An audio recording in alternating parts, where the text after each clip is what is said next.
some other OpenAI related rumors this week, but my God, not a great week for Sam. But Mark, kudos to you. Put those big nerdy glasses on and go.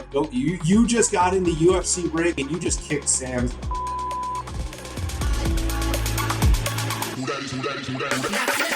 Founder and CEO of More Insights and Strategy, Patrick Moorhead. 6, 5. CEO of the Futurum Group, Daniel Newman. 6, 5.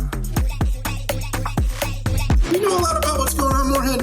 I think we do. Welcome back to the 6-5 Pod, where we kind of sort of know what we're talking about here. It's a great morning here, and I am recording from an undisclosed bunker here in Austin, Texas. Probably the first bunker you've seen with windows. It's been a great week. No travel. If you're watching this, it's the July 4th weekend has happened, and I'm going to pretend like I spent the weekend at the lake house on a boat, hanging out with my family. Daniel, how you doing, buddy? Yeah, your tan looks great. You've clearly been out in the sun a lot. It's great that you've done an undisclosed location where there's windows and everyone can actually see the buildings and identify them. Hey, I could do that, by the way, very quickly. Just look at your background, figure out exactly where you are, drop a drone on top of you, blow it up, whatever it takes, And yeah, we might know what we're talking about. I mean, you go on TV and talk about quantum, just nonsense, absolute nonsense. Trying to justify $5 billion valuations with companies with $15 million of revenue. And by the way, if that is the case, Futurum's worth at least $50 billion at this point. I just want to point that out. We're probably about 50, maybe $100 billion at this point. So just. No, I love that. But do you have employees who work at 5 different companies or 50 different companies? That was the big talk last night. I did a search on said employee, and I got an email from a person with the exact same name, but it's a different person from India. But anyways, Dan, episode 266. I don't even know where that was going. I just couldn't even follow that story. That was good. We're going to have to come back. No, it was so good, and it's amazing. Apparently, this gentleman was working for 50 different companies simultaneously, and then the Y Combinator folks finally realized it's the same person who they're paying for multiple jobs, and then all these people are coming forward saying that they once employed this gentleman. Well, it could have just been a marketing launch, because apparently he's working to launch a product. So, anyways, we're going to see here, though. We got a great show for you, but first thing I want to talk about is I want to thank everybody for tuning in to the 6-5 Summit. Thousands of you logged in, watched all these great conversations with the leading thought leaders in the industry. I think we had 20 plus CEOs and presidents there, a lot of CXO activity, and even some individual contributing geniuses as well. You can still catch the action though.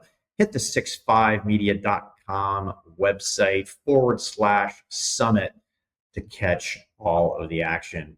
But Daniel, let's move forward here. We just can't talk about fake programmers here. Let's dive into the Decode, where we hit the latest tech topics, themes, noise of the week, and try to decode it for you.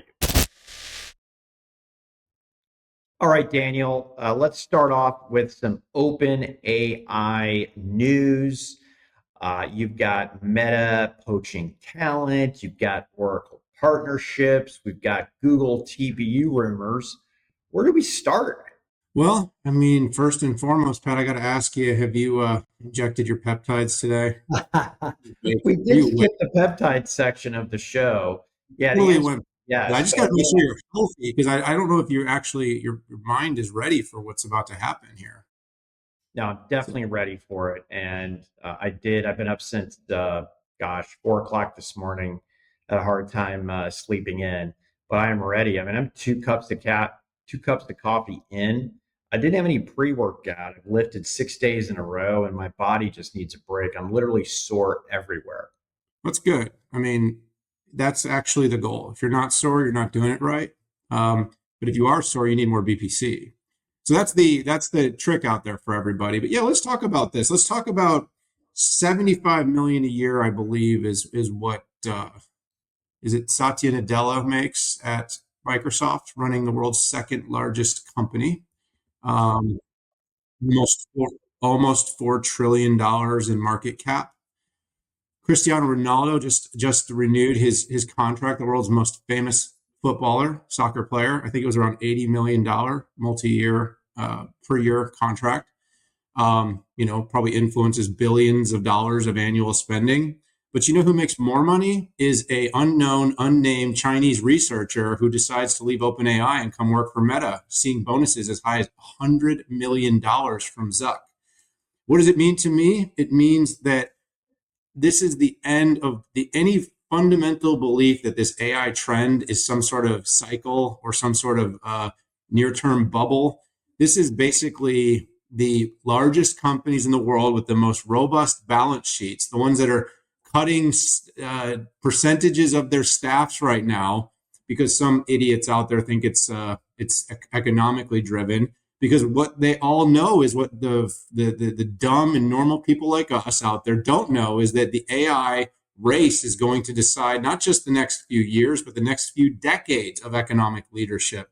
Spending $100 million. By the way, this is just for the initial. This is the sign on. Then these folks are making 50, 60 million a year to leave OpenAI and come over and work for Meta because Meta is chasing super intelligence.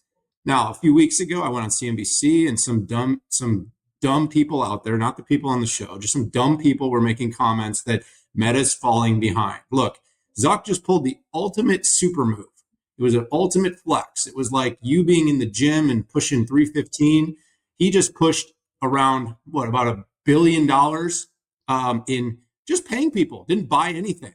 And that was after spending $14 billion to buy 49% of Scale AI so that he could, laugh at the SEC and the FTC about buying startups with no repercussions and getting complete control of them. Because I'm pretty sure Alexander Wang is going to run superintelligence. And I don't know if Scale AI is even a business anymore. But that's okay, because at some point that stuff may all catch up. But he is making the moves, making the flex. And by the way, Sam Altman and his diabolical schemes and his arrogance is absolutely getting all the blowback right now as Satya Nadella has it over him and under him and around him, basically completely dictating what's going to happen to that company going forward. They can't go public. They can't become a public benefactor company. They're going to struggle to raise money because right now Microsoft is just saying, hey, we're going to put the brakes on you. We're going to make you go a little bit slower so we have time to catch up. We will decide if you can go public, when you can go public. And at the very same time, Sam Altman is once again going on in public commentary that nobody is going to leave him. And I'm pretty sure Wang yesterday published the list of researchers that he hired on Twitter, which was, I think, 9 or 10 of the very top researchers responsible for the most important models that OpenAI put out. And now they all work for Meta. So I'm going to stop on this one. There's some other OpenAI related rumors this week, but my God, not a great week for Sam. But Mark, kudos to you. Put those big nerdy glasses on and go. You just got in the UFC ring and you just kicked Sam's. Yeah, every wave they go through and people are paying mega bucks for people. Believe it or not, when SAP was new, that was the highest paid programmer. And I think in today's dollars, they were making 500, 750 a year, which was right. sorry, yeah, 250, 500,000 a year to 750. That was the big. Then HTML, like if you knew HTML, you were a god, right? So every wave has it, but this is truly Looney Tunes. And I think the prime researcher who Zuck put in charge of this, is he 26 years old? And he's got the entire AI god troop reporting to him. That's pretty crazy. Yeah, no, I mean it's pretty wild. So yeah, and what a way to utilize your core competency, which is scale and a ton of money and essentially board control to make it happen. Sam Altman was so diabolical. What was his response? Let everybody go on vacation for a week. Somehow, I think that everybody's not on vacation for a week. I think it's all hands on deck, and he's going to figure out strategically how not to fail and how to move. You're over interviewing at Meta.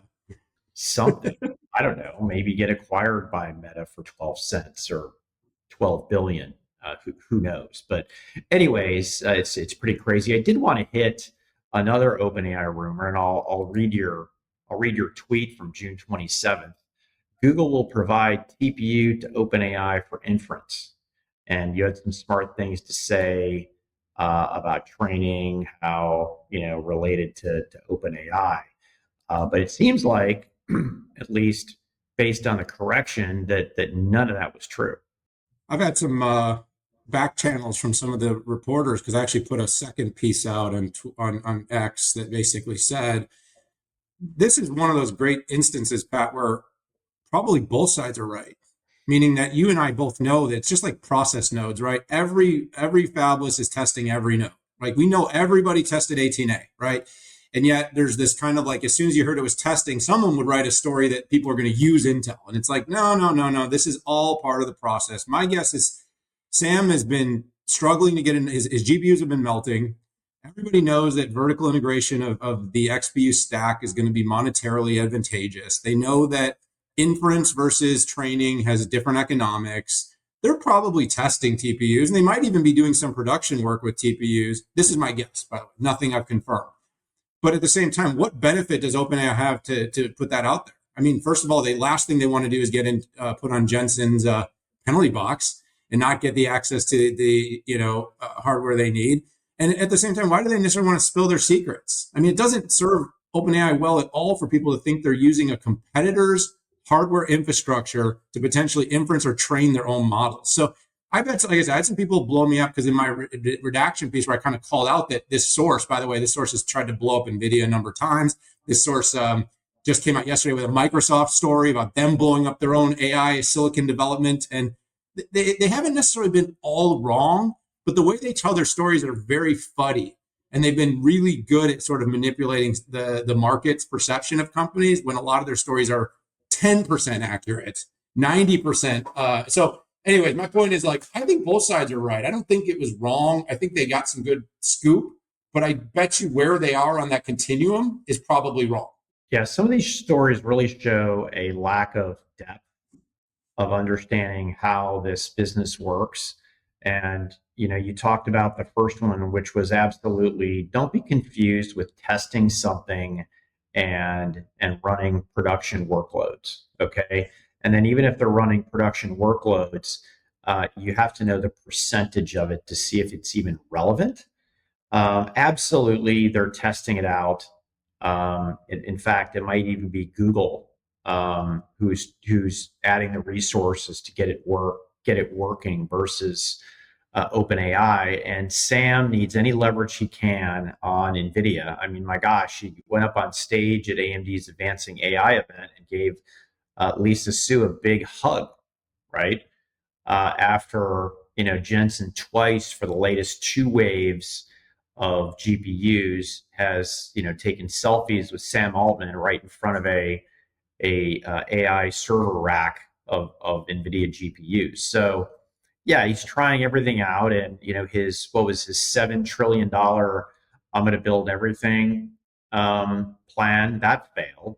So he needed a plan B, C, or D, and you can chalk that up to Sam Altman saying he's going to take out Meta, he's going to take out Apple with Johnny Ive. I mean, the company's great, but the company also apparently has limits. But it is interesting, and this whole I would call it comprehensiveness of journalism will come into play when we talk about the next big article, and that was the rumor that Intel is getting out of 18A for Foundry. And yeah, I've got a lot of things to say about that, but the timing always seems to coincide when Intel goes into their quiet period. Have you noticed that? And I am convinced that there is some sort of a cabal to manipulate Intel stock. And if you look at the swings and the volatility of the stock, it's a fun play toy. Anybody who wants to pick up on the spreads up and down, and even puts and options action as well. But here is my belief, just based on I don't know, a deep understanding of what's going on in the industry and what's going on inside of Intel. So 18A was never created as a from the inception to be a foundry node. And well, what does that mean? That would mean that you would have to have all the IPs, right? All of the tool sets literally show up on day one, 3 years before the first chips would come out. That's the reality. And even Intel, customer zero for 18A is Intel, 18A, 18AP, and other derivatives. Intel has signed on 2 branded customers for low volume networking chips. That's Amazon and Microsoft, and really an unknown Xeon 6 customized SoC. Well, there's no details on that, but that's basically an Intel design.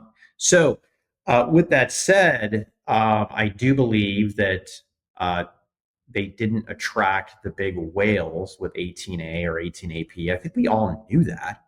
Even Jensen came out at GTC and said we would have had to have made a decision 3 years ago before shipping Blackwell. So that's a reality check. But what I do think, though, is that they're going to stop selling 18A and all derivatives of 18A to any new foundry customers. Okay, I do, and putting all those resources into 14A. I do believe there will be some sort of a write down for IP that they put into R&D, into what I will call foundry only in investments that they made. It is a shame that a lot of that IP that was created for 18A that's not being used by Intel will be wasted. Probably 40% is reusable and 60% is wasted. On gate all around for analog stuff, it's really good, but when you get into the fast twitching digital stuff, you're not going to be able to. That's basically, you're going to have to rewrite that. So also, I don't think Intel is going to be telling Amazon or Microsoft, sorry, we're not going to be doing your chips. But Intel does need to focus. Needs to focus on foundry whales. And I believe that 14A is their last shot. If they don't hit it with 14A, with foundry, they're done. And they need at least one anchor tenant aside from Intel, or nobody will trust them in the customer set or in the financial community. Fair. I think this is again, I want to wait to hear from Intel a little bit more about this, but I think it's a pretty big shot across the bow. A lot of people had expectations that 18A would land a bigger logic customer, and the fact that it's kind of being respun this way, your point is right. I think the anchor tenant was always Intel for this node, but the fact that they weren't able to pull together really any other volume player on logic was is a pretty difficult one for investors to swallow. It just pushed out the whole thesis at least a couple more years, which again, they've been pretty honest about that thesis of foundry and when it would make money. But again, is there ever going to be a set of circumstances where the world is more accommodating, meaning between tax credits that are going to be in this one beautiful bill, between the economics of tariffs and potential cost incurrences that people are going to run into, between kind of the nationalism, the extreme nationalism that we have right now in terms of building our own here, them being the only company that's actually American that can do advanced logic at scale and is a U.S. company where we can control all the IP. And I feel like this really does seed more momentum to TSMC. I mean, we had TSMC as our number one on our AI 15. And frankly, it's because all roads go through TSMC right now. All roads. There is no advanced GPU chips that are going at really anywhere else. And, this was Intel's potential moment. Doesn't mean they can't get there. It's just really, if I'm an investor, I'm really disappointed. As an analyst, as someone that's kind of stood up for them over the last few years, it's hard to swallow at this point. And I really, to your point, kind of put a wait and see. Like, they got to land something. I will give credit though. Like, he's making moves. Like, he's doing it quietly. He's staying out of the press. He's not doing the whole rah on tour thing. He's literally just quietly chopping things up, cutting out costs, cutting out programs that don't work. This is what you have to do to make it a turnaround. I mean, I do believe this is what they're going to have to do. So we'll see, Pat. But I want to throw this. I want to throw this out there, though. I want to ask a question. Like, I didn't expect any whales on, like, after the Direct Connect. Nobody got up on stage, and that's where you would have gotten up on stage. You would have gotten up on stage to talk about something 18A. I'd mentally just written it off after that. Was there any indication? The only company, certainly not a whale company, right? You have to lock and load on your process between 3 and 4 years before the chip ships, right? There's been PDK tape outs, testings, like did nothing materialized. Of course, it took a while for certifications and everything to happen. I don't know. Like, I guess it's not that there's any surprise here. The fact that there isn't a surprise is actually maybe the most disappointing part. That it's not surprising to us that it didn't happen. And, basically it's another cycle lost. I mean, there's just a lot of work to be done over there. I mean, I think he's trying to do the work. I'll give him credit for that. But the challenges are palpable. But I still think there are conditions that can be met that could see Intel being really successful. The actual dependency on TSMC to me is scary. It's scary. It should scare you. It should scare everyone out there that we do not control the IP on the most advanced logic, and we still have a nation that doesn't really even truly know if it has independence from China. Yeah, I totally agree, and I think that's undisputed. There are a lot of chip companies that aren't whale customers that could have used 18A, 18AP, and even lower power derivatives to do a lot of other things, right? Just not Qualcomm, NVIDIA, Broadcom, Marvell of the world with XPUs, where you need the absolute bleeding edge technology. Not to mention Apple. And I've said this many times.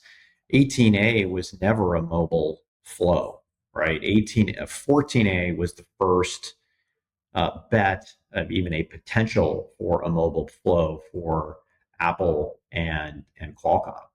You could have looked at the analog customers, right? A lot of analog possibilities. Heck, analog is on 22 nanometer, right? 22 nanometer FDX or 20 FDX, right? You don't need bleeding edge or leading edge for that. And there is an in-between ground, particularly in places like IoT, as an example, or industrial chips. So, yeah, it's interesting to see the reaction. You definitely see the people who understand the industry and those who don't understand the industry. But hey, let's move on here, buddy. The Senate, right? There was a bill that was out there that said the United States government would control all AI regulation for all states for 10 years. It seemed like an interesting type of thing. Would make sense from we're not going to slow down, kind of like the EU we've seen with the EU, and then it gets completely overturned, 99-1 in the Senate. What's going on here, Daniel? Well, what they were trying to do is slip this into the one BBB, the one big beautiful bill, which looks like it's going to pass with some changes. Um, Tough situation, by the way. We maybe we'll have time at the end to talk more about that when we talk markets a bit. But uh, look, I think we certainly have a very progressive leadership in the White House right now that wants to lead the world in things like AI and crypto. Under David Sachs, crypto is an AI czar. They're trying to diffuse our AI technology to the world, and they want to make sure that we lead the world in AI. One way to be all but certain we will have challenges to lead the world in AI is to, I guess, as a republic, right? We really are a republic. To give state level, which we give a lot of control to the states, especially in this current administration, which tends to always yield more power back to the states, to let each state decide how it wants to regulate AI. So the goal was to sort of slip this mandate in while giving these big tax breaks and while giving all this spending that we're going to do, trillions of dollars, love it or hate it. That's why Musk is so pissed off right now, was to also get a 10-year basically mandate that does not allow states to regulate AI. I don't know how I feel about it, Pat. I got to be honest. Like, part of me says we create risk for ourselves by taking this to the state level. You have states like California that won't let us build out the future of automation and autonomy. They probably won't ever let us have autonomous vehicles. They'll probably want to bring cabs back, not robotaxis, yellow cabs with drivers paid $47 an hour and charging $100 for a 2-mile ride, because that's how California continues to deprogress by making wages irreconcilable and bringing businesses here to Texas. Alternatively, in other states, they may push faster and move faster, which could also create more of that inertia out of those states that overregulate into states that have more deregulation. But the bottom line is the states don't want to completely acquiesce control to the federal government, and they don't want to be dependent on federal government, which obviously this could work great now, but what if the administration changes? It could also flip the other way, which could be very damning. I think there's a little bit of a checks and balances that remains here by giving some level of state autonomy. And if certain states want to govern away innovation and hurt their economies, let them do that. But at the same time, clearly, Pat, this wasn't even a partisan line. I mean, clearly the Republicans and Democrats, none of them agreed with this. None of them wanted to yield this. So this was dead upon arrival. But it is a conversation about how fast we want to move with AI and how damning it might be. We will definitely see a bifurcation between the different states. Some are going to run fast.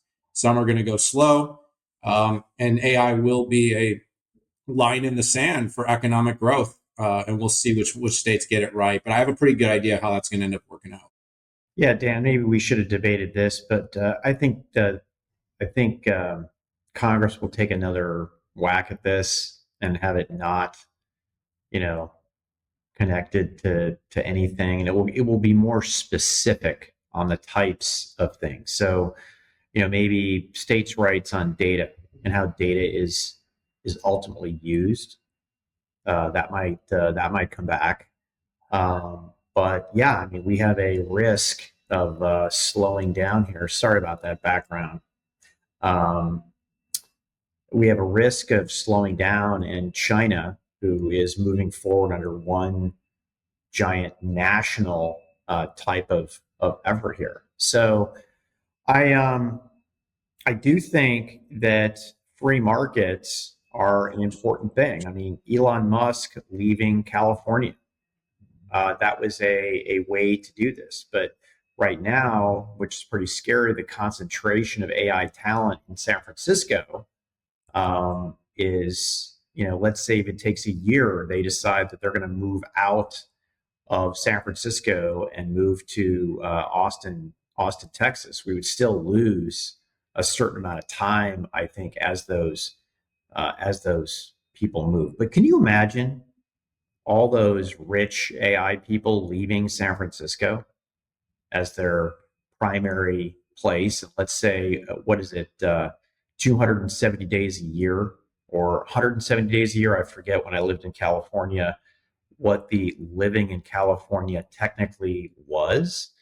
But imagine all that tax revenue leaving the state, leaving I almost want to see it happen just to see what happens. Pat, all I'll say is this: is the China thing may get some complications. I don't know if you saw that Huawei's going to be under criminal charges for racketeering in the United States. So the it's moving forward. You know, the ability for China to ever diffuse its AI technology outside the U.S. is just a way overstated and way overrated possibility. I'm not to say that there's not some BRIC nations that could potentially get on board, or parts of Africa, the ones that have invested in telco, but those ones also need massive subsidy to get anything done. They're not anyway. Long story long. I agree. There's probably going to be some more debate on this. I think this is also a symptom of the United States trying to just shove so much stuff into bills that just this, like, why is this even in this bill? We're trying to solve debt. We're trying to solve taxes. We're trying to solve, funding. Why not make this, given the importance of the topic, something that gets its own standalone bill, debate, conversation, something else Hakeem Jeffries can spend 40 hours, filibustering, And before we need he intelligent viewpoint on it. And I think we actually have intelligent people in the cabinet now on tech, like a David Sachs, who can, provide wise counsel on growth and how to do this. But yeah, I think it'd be pretty fun to see California clamp down on all of AI and New York and see where these companies move and how quickly that they move locations. But hey, would we end up with sovereign data centers for every state? Are we going to, like, by the way, Jensen might love that. Like, we need a sovereign Texas data center, a sovereign, and then of course, applications and data I think movement. HPE, Dell, and Cisco and Lenovo would freaking love that stuff. Let's go. Right? Cisco. Seriously, yeah. I said Cisco. Did you? Yes. Did you really? But yeah, they would love it too. Say it But again. anyway, Say it again. yeah. Hey, they're in your AI top 25, right? They're an honorable mention in the AI 15. It's hard to get on our AI 15, but they did just make our Cyber 7 that we love. I thought your list was 25.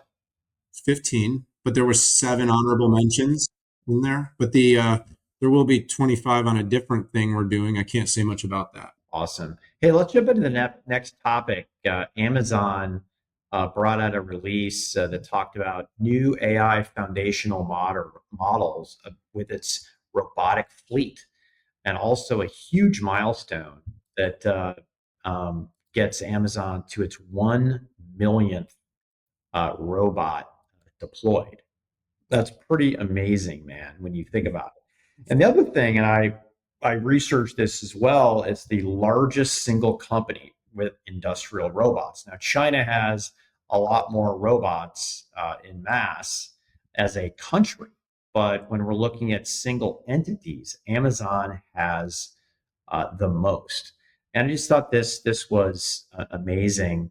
And we can talk about the jobs thing. I think in a one of our next topics here, but I thought that their packaging of this was really good and really good timing for Amazon when some people are asking, hey man, what about Amazon and AWS with generative AI? And Jensen calls the industrial AI age as the largest opportunity out there, $1 trillion opportunity, even in front of enterprise data center AI, that I find fascinating. The other thing is this was a real showcase of Amazon's capability. They have a new foundational model called Deep Fleet AI, which is essentially coordinating multiple robots. And when you and I went to that fulfillment center here near Austin, you didn't have people who were walking to pick things in the warehouse. The shelf was actually driving to them. And there's even technologies to help unload and load trucks.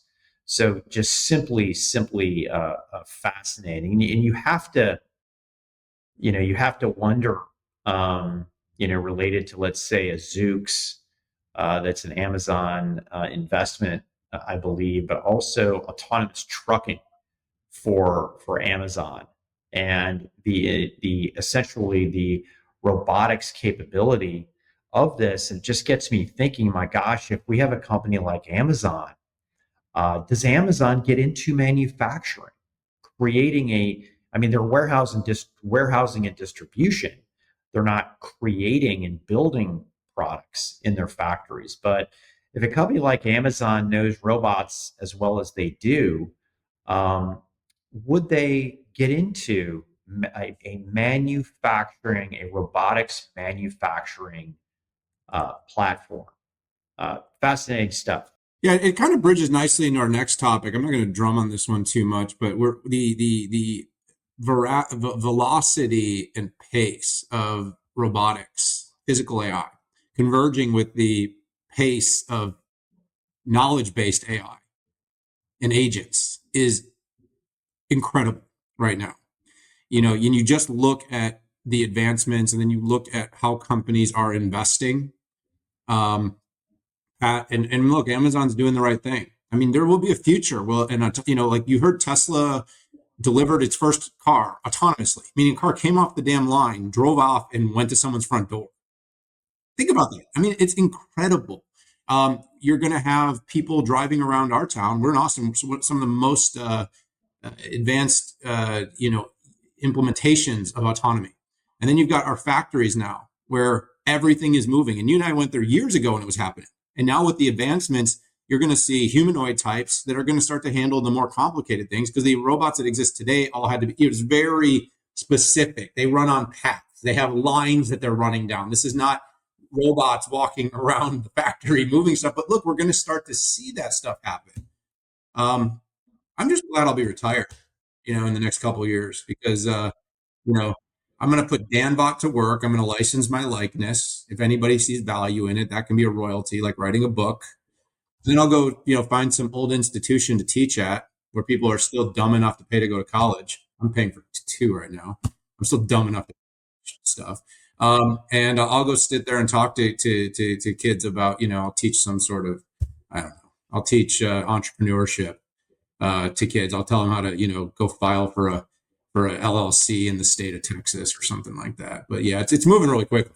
Yeah, Dan, can I get Danbot with like a hair, like a lot of hair, like an afro or like a zipper head right down there or something like that? That'd be cool. It was really cute. Last night, my uncle sent me this photo. I don't know if people can see it. That was me as a little kid. My dad holding, but I had hair. So just in case anybody wondered, there was a time in my life that I had hair. It's you sent me a picture of you, and I'm not going to use her name on air, but you and your wife, and you look great now, but you look great with hair too.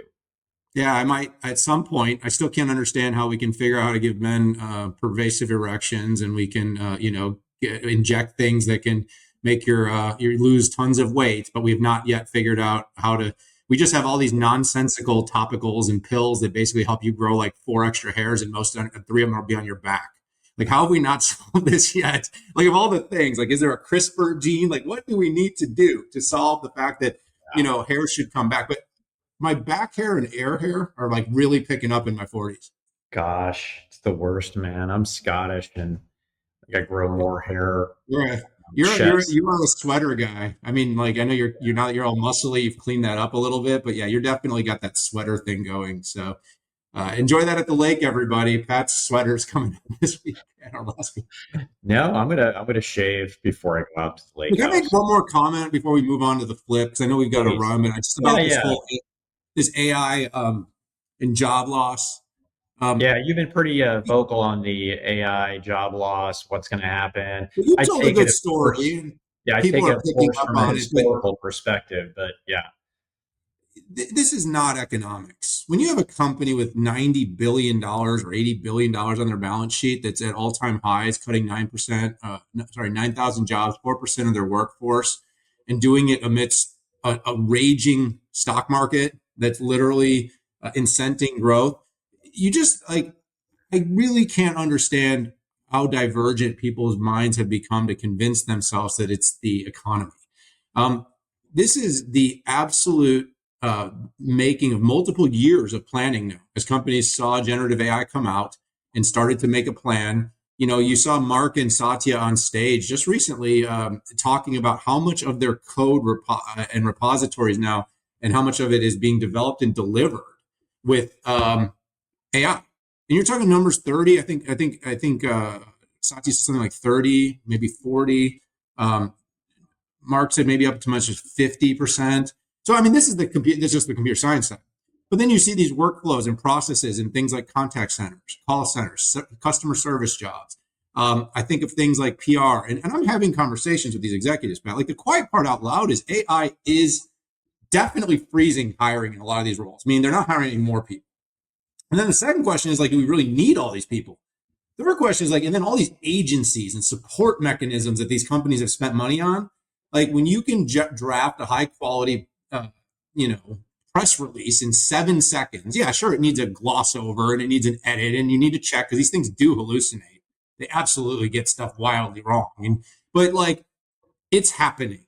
Okay, the robots that you were just talking about is going to take. These used to be people move, and this is not to say that it's a permanent state. And that's the one part. Like I think everybody's misreading that. What's happening now is this is the prune part of prune to grow. So the pruning is like, yeah, all these roles, like there is no definitive upscale, up level, because we don't know quite yet what the up level opportunities are, because we're just starting to put the infrastructure in place, but we've identified immediately the efficiencies. So I just want to say, like, what we're seeing is we even saw like the gig economy, Pat, scale, the gig economy with Tesla. Like when you have the option to ride in a Waymo or a robotaxi and you trust that, are you going to get in like Joe's Toyota Corolla and roll through Austin? Or are you going to get into a Waymo or into a robotaxi? I mean, I know where I stand on that topic. But poor Joe and his Toyota Corolla, which has become his gig economy, which became his moneymaker, which became his, every day I could wake up and decide to work and do it on my own schedule and become an entrepreneur. That's gone. That's going to be gone when this stuff rolls out. And we're not, it's happening. It's not like, in 10 years. It's like, it's happening in my town, our town right now. Yeah, I've been pretty consistent. I mean, 2 years ago, people asked me, where are we going to see the job reductions? And there will be job losses, but there will be new job creations. And it's the sea of cubes that weren't redone in Internet 1.0 and Internet 2.0. It's accounts payable, it's accounts receivable, it's human resources, it's customer service. It's pretty much any place that you can go to and you're trying to get information. You need somebody to aggregate information. I think you're going to see big reductions in finance. You've got to get that straightened out and how you do that. But those areas where you still have just a ton of people, I think that those are going to be the first ones that are impacted. But good discussions on these. This is kind of like the hallmark topic. It's the gift that keeps on giving. It's never going to go away. All right, Daniel, let's move to the next segment in the show. It is the flip, where we take very hard sides on very nuanced topics that are difficult, but it certainly is entertaining here. And today we're going to jump into Tesla robotaxis. Kicked off here in Austin, delayed, a few cars out there. There's been a lot of robotaxi settings out there. But the question for the flip here is, are Tesla robotaxis, let's say in the next 12 months, are they game changing, or is this just another hype cycle from the king of hype, Elon Musk himself? Let's flip the coin. All right, Dan, you're basically an Elon Musk lover here, and this is game in the last 12 months. Dive in, Dave. Just like Musk knows we need to cut spending, this industry needs to evolve, needs to innovate. And let's take the biggest input that makes transportation too expensive. And you and I both know, you go to New York, you go 2 blocks in an Uber and it's $60. Let's make it cheaper. And one of the best ways to do that is to take out the biggest cost input. This is thematic throughout our show, Pat, but this isn't just about taking out that labor input. This is also about safety. We already know full self-driving is much safer than humans. We already know that Waymo and others have proven in our own very town here in Austin that driverless vehicles can safely deliver a tremendous high quality service. It can take people within certain communities and with restrictions, geofenced restrictions. But over the next 12 months, I think within those restrictions, this is game changing. Tesla's got cars, you heard me say it just in the last segment, coming off the line, being delivered to people's homes with no driver required. That's where we are at in this world. We are going to see more driverless. We're seeing it already in our town. And Pat, Tesla has hundreds and hundreds of millions of real world miles that it's been able to get because it's had the distribution, something that Waymo and others don't have. So while Waymo has chosen the multi-sensor, hundreds of thousands of dollars per vehicle, Tesla's doing it with 20-something thousand dollar, 30-something thousand dollar vehicles that can be delivered at scale, reducing cost inputs within these geofence communities. People want it. People love it. Tesla super fans. And now that Musk is out of DC, he's getting more of his fans back. And this thing is absolutely going to take off. You could see it during the launch. You could see the interest in it. You can see the enthusiasm in it. This is good for business. It's good for labor. It's not good for labor for people. It's good for the business, and it's good for the cost inputs, and it's good for the profits. This thing is absolutely going to go city to city to city. It might take a little more time. That's pretty common in Musk's, but it's an absolute game changer. I'm all in. This is a big upside for the Tesla's name, the Tesla stock, and Tesla's future. Yeah, I mean, Elon Musk has never hit a date he's ever put out there, ever, right? We're talking about the next year here. He might get it right, I don't know, 3, 4, 5 years from now. But essentially, he chose the wrong platform to do full auto. You can't do full auto just with cameras. It's like saying that humans and their eyes are the best. Well, humans can't see through fog. They can't see through rain. They can't see very well in darkness. And a camera, as we can see with our smartphone, it does a decent job in the dark, but it can't see through fog. It can't see through rain. It can't see through snow. So it's going to be very limited. And the data does show that self-driving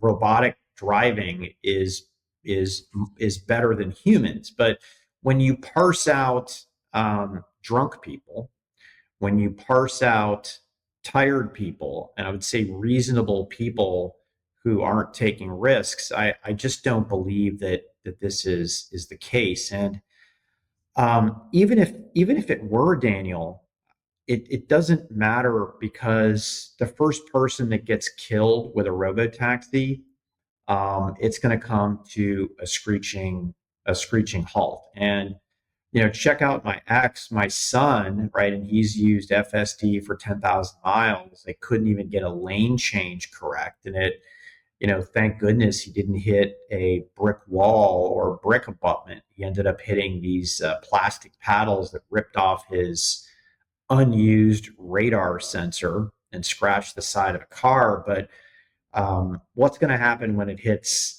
a child, or it takes out a bicycle or something like that? And this is where the gap of, I'll call it, accuracy dials in. Let's just say it gets 99.9%. That 0.01 of plowing into a human being, either on the highway or something like that, it's going to come to a screeching halt. And I do want to talk about scale. Like, some people think Tesla was the first tech out there for this. It wasn't. Google has been working on this technology 5 to 10 years before Tesla even did that. And they are fully robotic driving in Phoenix, San Francisco, LA, Austin, Atlanta, Georgia, are about to launch Miami, DC, New York, Tokyo. And you have 4 cars doing minimal rides here in Austin, Texas. I just don't think that in a year it's going to be game changing or impact anything that Waymo / Google is doing out there. So yeah, I mean, once again, we've got another debate that I've won, and this one was an easy one. Question I have for all of you out there is, would you put your family, your dearest friends, your parents in a robotaxi today? Thank you very much. Same question. You got to ask about some of the Uber drivers that have committed murders and have, killed people. And that, there's all kinds of track records on that. Heck, I've been in cars with you. I've been in cars with you that I'm scared, you know. I'm not talking about Ubers. I'm talking about when you drive. So, Yeah, I mean, you're at least we know evil, right? When I we mean, see it. I went around that track with you and I watched you take those corners so slowly. I almost killed myself. You understand, how could you take the back straight at Coda? You know, eh, were you pushing the car or were you actually pushing the gas? Were you behind it? I don't know. Anyway, I'm I just mean, the kidding. I love back you. straight, I was doing over 150, so that Yeah, was not the issue. It yeah. was a It slight was the turns, chicane at the end. the chicane. All right. Well, it's scary at that speed, y'all. Thanks for letting me win again, Pat. Yeah, no, I appreciate you always teeing yourself up so I can walk all over you. I do It's appreciate that. important that the world knows who the better debater is. I got a B plus in debate back in college. But hey, let's dive into the final topic here. And Daniel, I think this is probably going to be your favorite topic because I think this is all you do 24/7, which is stock twits. You open up future equities, But let's dive into bulls and bears, where we talk about the latest earnings reports, the movers and the shakers in the industry, cutting through the signal and the noise here. Let's dive in here. All right, big, beautiful bill, biggest spending bill in the history of the country ever. And we are trillions in debt, with the debt service nearly outpacing growth at some future point. It's pretty ugly, Daniel. I want you to know that every moment I'm on a show with you, whether we're talking deep tech or we're talking about markets, is the best moment of my day. Aw, bestie, I appreciate that. Thank you. That makes my HRV go up. I definitely, do believe that the CEOs that we help with the products and technology care more about the stock price than anything else. So pay a lot of attention to that. Anyway, this is interesting. I mean, Elon Musk is going to probably start a new party to try to combat what we just saw happen. This is what I think. I don't believe we're uniparty. I mean, you're hearing that stuff like, oh, we're uniparty now. I do believe that we do not have a real fiscal conservative existence anymore. That does not exist because what's happened is, to get elected, the entitlements and what you have to bring to your state requires so much pork and spending and silliness that right now, to get anything done in this big bureaucratic system that we have, is all about the money. And the money is not, I look at Secretary of the Treasury Secretary Scott Bessent, and I think he's been one of the steady hands of the tariff era, of the big beautiful bill, of tax, of economy, of interest rates. And I think what he has said is probably what I would listen to most closely. Trump is a provocateur,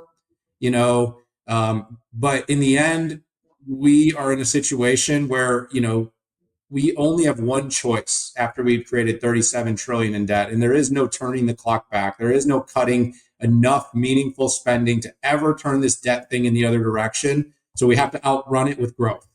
So then the question is, how do you stimulate growth? Well, the nice thing is, we know as business people is, you can cut costs to meet profit levels for a period of time, but saving your way to profit is a short-term solution.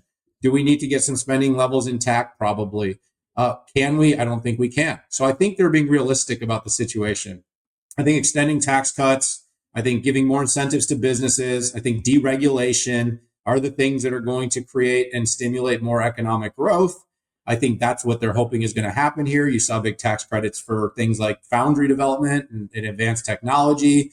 We're seeing, other significant tax credits. We're seeing lower taxes for higher earners. Most of those are the entrepreneurs. People don't love that, but when entrepreneurs are making money, they invest, they allocate capital, they want to put money to work. Don't believe in trickle down economics? That's okay. Some people don't. I think overall, whether you're a Reaganomics person or you're a Trumponomics person, we've seen it work better than socialism. I would look at the New York City project, and we'll look at that in a couple of years, or Chicago, and see what happens when you try to let the government actually dictate all the spending, Pat. This was a no-win situation, meaning the win here is getting the tax cuts extended. The win here is some levels of deregulation, some levels of tax credits, taking some of the silly spending on things like forcing green technologies that we know aren't actually working, and getting them out of our spending. But there's a lot of crap in this bill. There's a ton of crap. I just don't think there was any option. I really don't believe there's any option. I don't see any way besides what Secretary Besson has said, which is we need to outrun this thing with growth. Listen, I like the thesis. It worked for Reagan, right? We went from almost depression level economic growth with Carter. We had the oil embargo where prices went up 3 to 5x. You're too young for this, but we literally were running out of gas and had gas lines.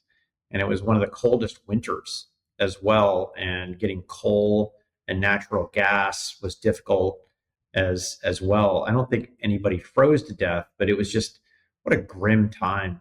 And Reagan came in, and Reagan didn't, he came in as a reduction in spend guy, but he didn't actually reduce spend.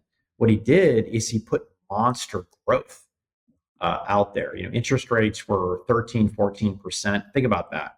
I know we're all whining about 7%, but imagine 13, 14. Credit card was like 25 or 30%. It was completely insane. And I think we're in this mode, which I just can't believe we spend so much more than we bring in. And the whole tax the rich thing, I think the rich pay 45% of all the taxes that are out there, and they're 10% or 5% of the population. I mean, if we want to move to socialism, we can. That seems dumb to me. Watch the exodus in New York. It's coming. It is, and it does get equalized. Paris put a monster tax, and pretty much anybody with any money just moved out. And I don't know why they would stay, but we'll see. Hey, let's jump into the next topic here. And Oracle stock popped after in a filing they talked about a $30 billion annual cloud deal for IaaS. And this is for Oracle fiscal year 2028. And if you look at this $30 billion, you compare that to Oracle's total infrastructure revenue in 2025, I think was around 10 billion. So this is one deal, the biggest deal. And they didn't say who it was, but I think you have to kind of be brain dead to not think this is OpenAI with Stargate, the $500 billion program that was announced, I think in January of this year. And I just want to stand back and I just literally, I can't believe how strong Oracle is right now. They were, first they were pigeonholed as a legacy database play, right? And then they added a bunch of applications. Some were homegrown, some were acquired. And then, they're a legacy enterprise SaaS company. Okay. And then as we enter the AI age, and then, Larry just basically turns on a dime and gets them into a super strong IaaS business, which is just staggering. And while companies like IBM were escaping that business, and early even on, you had companies like HPE and Dell who were flirting with standing up their own cloud services. And here they are coming into a market that you thought would be too late to enter, and they're entering with some vigor and fury. So I don't think they're done yet. I mean, G42 opportunity, you've got TikTok as a possibility, but this was one customer, a $30 billion deal. Bravo, Oracle. Yeah, I mean, so much winning. And I know we've got a bunch more topics. I posted a bunch of things on X. I think there's a bit of a theme of what's old is new again. I've shared something. IBM has outgrown four Mag 7 companies in the market, and not on growth, but on actual stock valuation. Oracle is a total renaissance right now. We're going to talk about HPE, which just got a huge lift in its Juniper deal. Cisco's hit all-time highs. I know we love talking about the Nuvo, Pat, but like some of these old tech names are finding and Oracle is freaking cool again. I mean, that stock is ripping. I mean, it's gosh, we were talking about it when it was like $70. It's like tripled. We were saying it was a good buy then. I mean, again, we're not making buy recommendations, but we were saying like there's a bright future here. Totally. Daniel, you've been talking a lot about, I know you don't invest directly into clients, but you do participate in fintechs, fintech stocks, and both Robinhood and SoFi crushed it. Yeah, I'll hit this real quickly. I talk my book when it's companies we don't advise. So I don't advise. We don't have a fintech practice. I think the sort of deregulation, the just overall retail market investment interest right now has created this incredible thesis. I mean, Robinhood has just been absolutely flying. I bought it at around $30 less than like 3 months ago. It's $100 yesterday. They're tokenizing companies like OpenAI and SpaceX and making them available indirectly for investors to invest in their future, just doing all kinds of incredibly cool stuff with crypto. SoFi is my largest position. I've been bullish on it a long time. I think the democratization of finance, not going into banks anymore, making all your banking available in an app. They just relaunched their crypto products. They ripped up 37% in the last month. By the way, not even close to the all-time highs back from the SPAC craze. So, but I'm very optimistic, Pat. So in this particular space, just a bit of talk in my book. I saw, I pounded the table about Robinhood. I said, this is going to take off. I see what our kids think about how they want to get involved in markets and invest. And this company's kicking the banks. Not so much SoFi yet, but Robinhood absolutely is. So fascinating stuff, something to keep your eyes on. Yeah, let's move to a really big deal here. And this is the finality of the HPE-Juniper acquisition, $14 billion acquisition. DOJ put up the stop sign up there. They made some concessions, but it is on. You and I both had a great chance to talk with Antonio. My first observation, and hopefully you can pick up the last podcast, was, wait, why did they talk about networking first? Right? Did they think this deal was going to go down, but it just didn't make it in underneath the wire? And you were astute on the previous pod, right, saying, hey, in our interview, Antonio said we are a networking company, right? And I didn't think much about that. And then boom, I think it was on last Friday, right? It comes down, it gets approved, or maybe it was even over the weekend. But check out the coverage of the discussion that we had with Antonio at the show, but also tune into some of the papers and articles that our analysts have written about that. So very, very quickly, what does this mean? First of all, I think we have a competitive alternative to Cisco.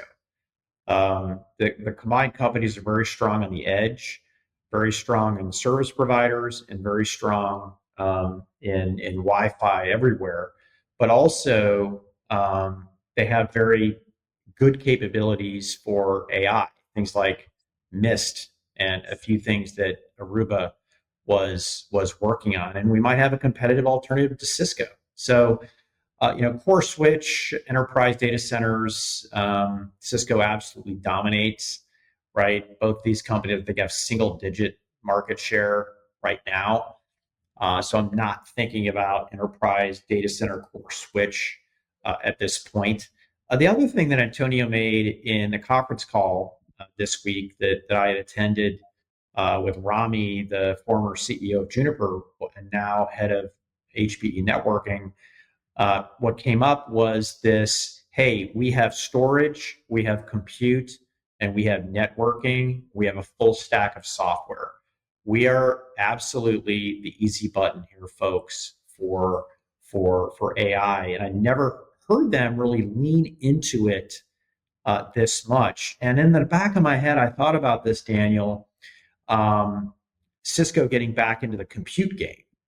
You know, was this that they found the business model? Was this a competitive potential reaction to these two companies coming together? Were they a little bit of both? But yeah, I think it is interesting. I think we have more competition now, particularly the closer we get into the data center. We are compressing edge players for sure, where both companies played. But I like the words that they're using, and really no details and how the two product lines are going to come together. But this is definitely a new age for HPE. And let's not forget the success. I mean, the success that HPE had with Aruba. If you saw the 50% growth in certain quarters, a complete winner there. Other HPE, I guess I can't, a decade ago, they made some pretty awful acquisitions when it was HP that I can't count against the company, but we'll see. Yeah, so I'm going to just double down what I said about what's old is new. There is a huge opportunity, Pat. We kind of talked about with sovereign clouds. We've talked about, old enterprises that are just barely getting moving with AI, needing to connect to public clouds. I'm probably still a little more bullish on public clouds growth than I am about some of the OEMs and the ability to build private data centers. But there's still massive amounts of work to do. This is not like, oh, we're just going to pivot everything over. That's been wrong since the beginning. It'll be even wronger during the AI era. And by the way, we got to move network. We got to move data and move traffic. And not all of it's going to be on optical, super high speed backbones like NVLink, or we're going to need to do it with a lot of copper as well, because that's just really the reality of what enterprise data centers and enterprise IT stacks look like. This was great for HPE. It was stupid, in my opinion, that the FTC held this up. This just was not that monopolistic or risky. It's a bad use of resources, in my opinion. I keep saying, why don't you look at the App Store? That'd be something I'd spend your time on. But overall, this is super bullish. This is a place that they can compete. And I think you made one really astute comment, which is everyone's moving towards everyone else's lunch. So Cisco's going to move more towards compute. You're going to see HPE. They're doubling down on now security and networking. I mean, it's like we're all kind of finding stasis here. It was a great one. I'm really happy for Antonio. It was good that we caught him right before this happened. You could sort of see a twinkle in his eye. I think he kind of knew, actually, between us, that it was about to happen. He had to. He would have had to have signed the agreement with the DOJ, and he probably already did. Yeah, there was something that you just kind of saw it, like a confidence that you don't have unless you know. So, anyways, normally people tell us, like, wink, wink, nudge, nudge. So maybe not. I mean, people tell us everything before it's public. I think we know. So anyway, well, I've got to add on that one. I've pretty much got a wrap here. So I got work to go do. Yeah, I want to thank everybody for tuning in. Episode 266. Hit that subscribe button. Be part of the community. Check out everything we did with the 6.5 Summit. I know you will learn something. I know doing a lot of those videos, I learned a lot. And again, I hope you all had a great 4th of July, the true Liberation Day. Take care. Happy birthday, America. I love this country. Go capitalism. Yeah.